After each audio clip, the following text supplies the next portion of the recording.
So I want to try something different today. The theme of the stream today is rhymes.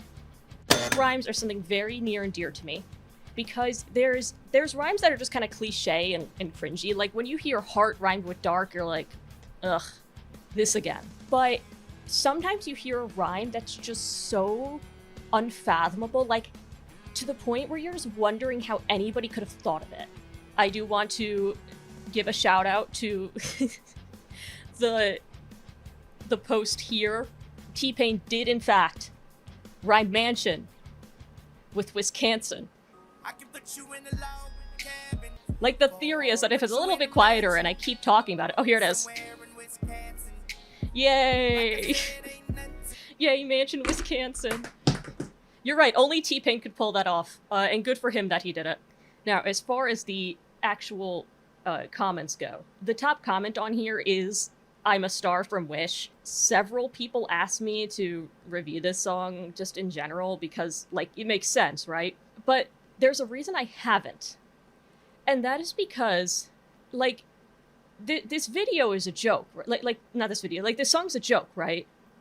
Like, it has to be, right? Like, I cannot live with the knowledge that, like, this is meant to be taken seriously.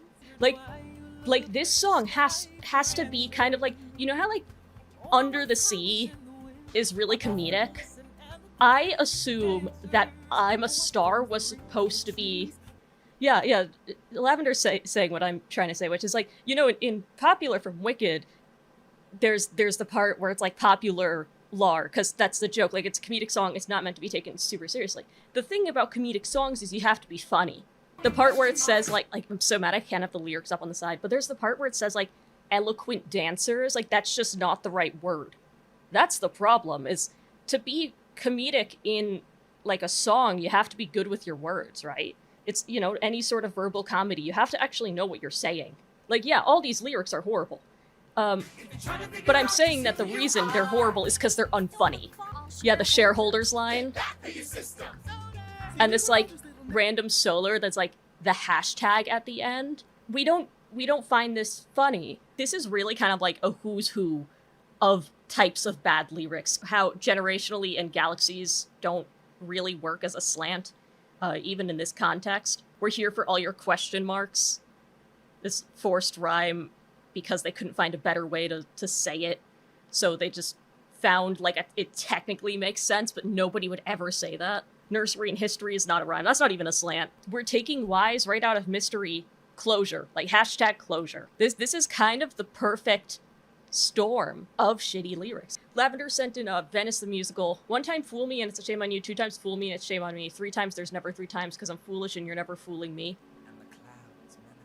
Instant and persistent. So we do have the establishment of slants, which, I mean, obviously this is like that rap style that was popular in the mid-2010s, resistance. So we're playing with that type of rhyme scheme as well, where we're just gonna throw in whatever rhythmically works.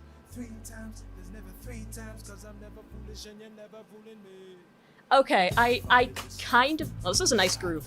I kind of see it. Hold on. I see what you're saying. Like, there's not really a conclusiveness to it, because shame on me and fooling me aren't a rhyme. But it is placed in such a way that you think it's going to be a rhyme. That being said, I feel like if I wasn't listening to it, I might not notice it. Because the actual important part of that line is, you're never fooling me, where the instrumental just cuts. Like, so you have this kind of droning low synth underneath, like really on the low end. And it cuts out, because when it cuts out, that's when it really wants you to pay attention. The stuff before that, I think, here's what I think is happening. Okay, when you hear 1 time fool me and it's shame on you, 2 times fool me and it's shame on me, your brain is already auto-completing the rest of that turn of phrase. When we listen to music, we're mostly thinking in groups of 4. I hear 1 time, 2 times, 3 times, and I know they're going to add an extra bar. The rhyme is not the focus here. It is the idiom. If you're listening for rhymes, yeah, that's definitely not a good one. But I can see why. I can see why it was done. 1, 2, 3, 4. 1, 2, 3, 4.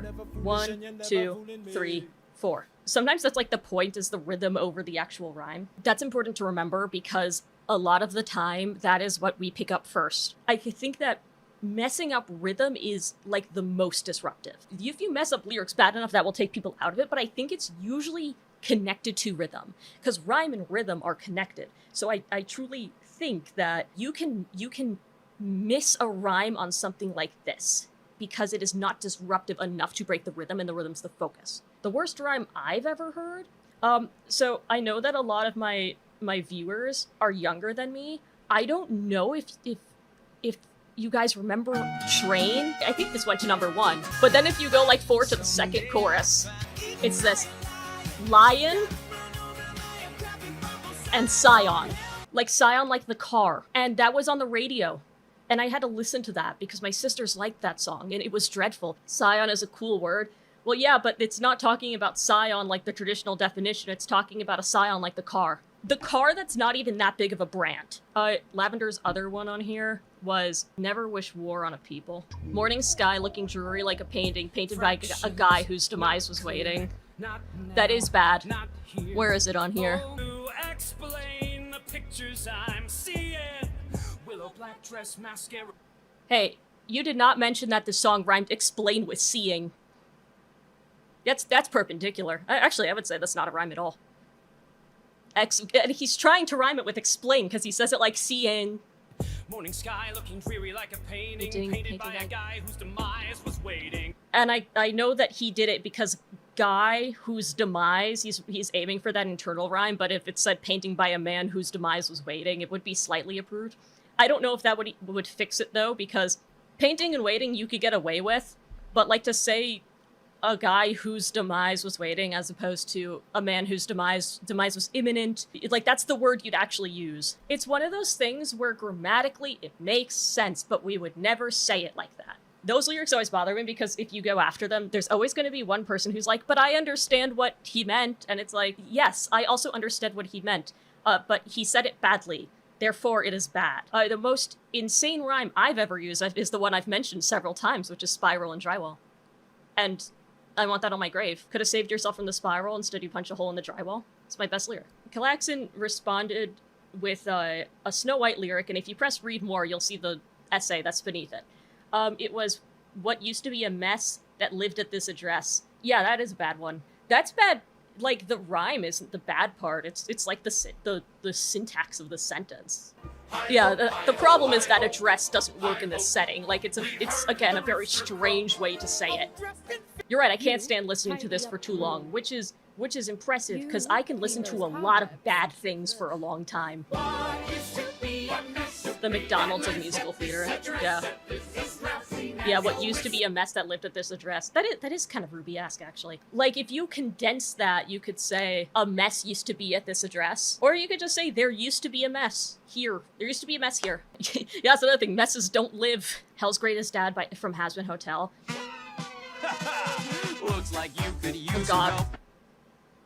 You know how, like, there are like pitches, like sonic pitches that only kids can hear. I think that Electro Swing might be similar. From the big boss of hell himself, check out Daddy's glowing reviews on Yelp. Thankfully, the lyric that was posted was that one from the big boss of hell himself. Check out Daddy's glowing reviews on Yelp. I'm glad that is the third line of the song, so we could just call it here for Hell's Greatest Dad. Nails on a chalkboard. Yeah, it's painful to hear you tear this up, but it's fair. I'm not saying, like, again, I really do think Electro Swing is this case of, like, like, you know, you hit 20 and you just stop hearing the certain frequencies and maybe it just sounds worse. High School is killing me. The opening number of Nerdy Prudes Must Die. There is nowhere to turn for the class of 2021. You see, this is what kills me, is like this commenter is saying that there's nowhere to run was an option. And it's a very usable option. Like, if you're trying to be funny, it doesn't work because there's something more reasonable. You know what I mean? I hear a really horrid rhyme. Shout out to anybody who in this chat who remembers 5 Seconds of Summer, who were named after the length of their career. This also was on the radio. In my American Apparel underwear. And to this day, I still have no idea what that means. For me, the funny thing is that American Apparel isn't even known for its underwear. That's American Eagle. Between the lines, not even rhyme of good and word. And the identity of empathize with thighs. Some stories start with once upon a time. Some start with long, long ago. Where is it in the song? Starts here. This sounds like it's the beginning of a Disney movie, like from the early 2000s. It's always the whoa, whoa. I know this is not Disney, it appears. I don't see any Disney branding. Yeah, there it is. Yeah, good and word, you know, in a classical, like a classic sounding Broadway song is rough. That's why they call it Window Pane. What Eminem song is that? Oh yeah, Love the Way You Lie.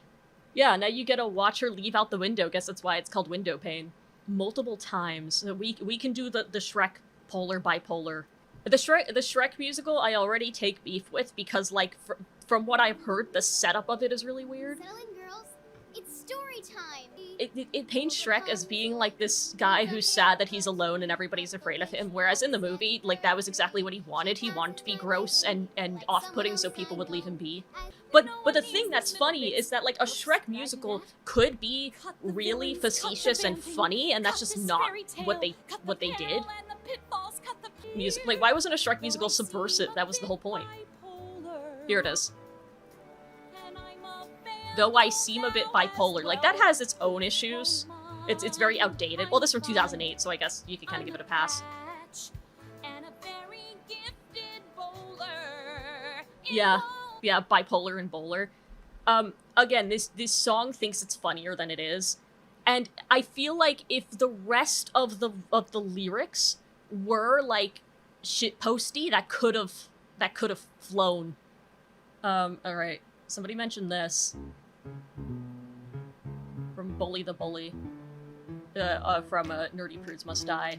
They say it's, we're going to invoke his fury by making him freak prematurely. We're gonna film him losing. He's gonna invoke his fury by making him freak prematurely. That's such a weird lyric. Who would say that? Because all the rest of the language looks so, like, casual and silly. And then, like, nobody would be like, we gotta invoke his fury and make him freak prematurely. Like, this is what people who hate musicals think musicals sound like. You can sometimes hear a song and, like, you know that they thought they were being way funnier than they were. I like this rhyme of bully with school-y because, like, that still doesn't rhyme even forced. StarKid has some weird lyrics a lot, but they're a small group hosting their shows for free, so I give them a pass. That's fair, but also, lyrics cost $0. Unless they're, you know, like, under the gun being told to write a song a day. The Big Day by Chance the Rapper, anything on The Big Day would qualify. So, the Mimic song. Okay, so for those of you who don't know, Chance the Rapper had a couple big EPs back in the mid-2010s. Acid Rap was one of them, Coloring Book was the other, and people were really excited for him. And then he puts out The Big Day. And The Big Day is horrendous. And one of the main reasons it's horrendous is, first of all, the lyrics, and obviously in rap that's a big deal. And secondly, this is mostly about his wife and how much he loves his wife, but in a very, like, trophy wife way. And then also divorced his wife a couple years later. Or she divorced him, rather, because he was cheating on her. But you got gold in here, like, I got muscles like Superman Trainer, real rare, like Super Saiyan Manga. I jumped stomp on Lucifer Satan, now I got a few rings on Jupiter skating. I meant to say Saturn, switched up the pattern. Smoking on some shatter got me higher than a ladder. Or hot damn, hot water, hot shower, hot Lanta smoking green cauliflower, tangerine, yeah, I call her sweet and sour. And my lawyer say it's urgent, I'ma call him in the hour. Sometimes you hear a song and it's just so, like, 1 in a million bad. And I know exactly what song that is. Hold on.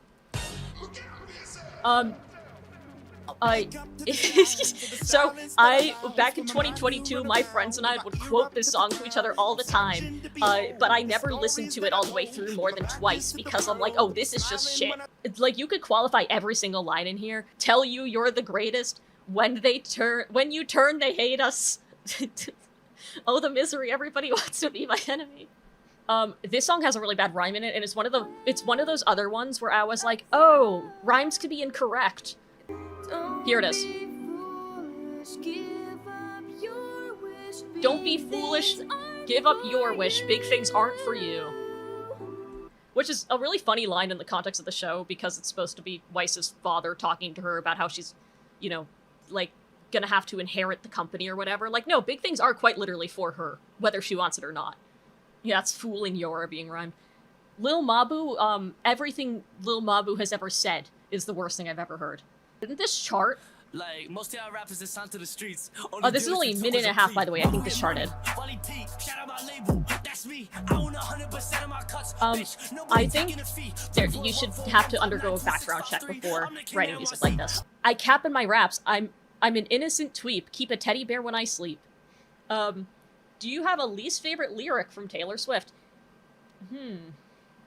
I certainly do. It's somewhere in my head. Let me look. What was the zoo lyric? Oh, don't need no butterflies. Yes. Hold on. Shoot. What was the name of that song? Starving. Before Haley Steinfeld was in Sinners, this is what she was up to. Actually, before she was in Spider-Verse, this is what she was up to.